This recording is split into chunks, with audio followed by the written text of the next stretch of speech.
Hey guys, welcome back to my channel. This is the devlog 2 on the game that I am creating, and now I have switched to Aseprite. People who don't know what is Aseprite is a pixel art editor that is similar to MS Paint and stuff, but it's specifically for pixel art. So let's get started.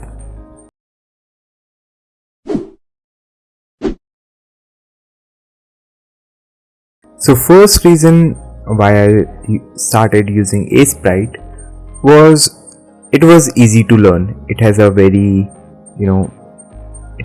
minimal learning required to do some complicated stuff. This is achievable because this is built exclusively for pixel art creation. In Aseprite, on the main display you will see on the toolbar there are some big tools that will only be required to make pixel art. There is no extra stuff. There is just minimal tools that are only required to make pixel art. For example, you have pencil tool, marquee tool, eyedropper, move, line, shape tool, blur, and most of these tools you must have used in MS Paint. So there is nothing new. So it's easier because you are familiar with all of these stuff. Second reason why I chose Aseprite was because of its pricing.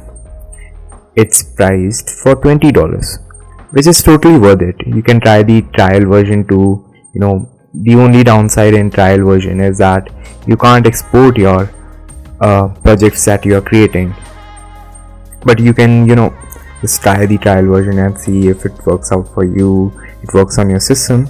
And however, Aseprite is open source, so you can actually get it for free by compiling the GitHub repo that you find. It's an official repo by the official designers, so if you want you can just compile the GitHub repo and Aseprite would work. If you want me to make a video on how to download Aseprite for free, then do comment in the comment section. Third reason why I switched to Aseprite was because of its easy animation creation. The animation creation through Aseprite is so easy. Like here I have tried to make a red wiggly object. Actually it's a failed ball.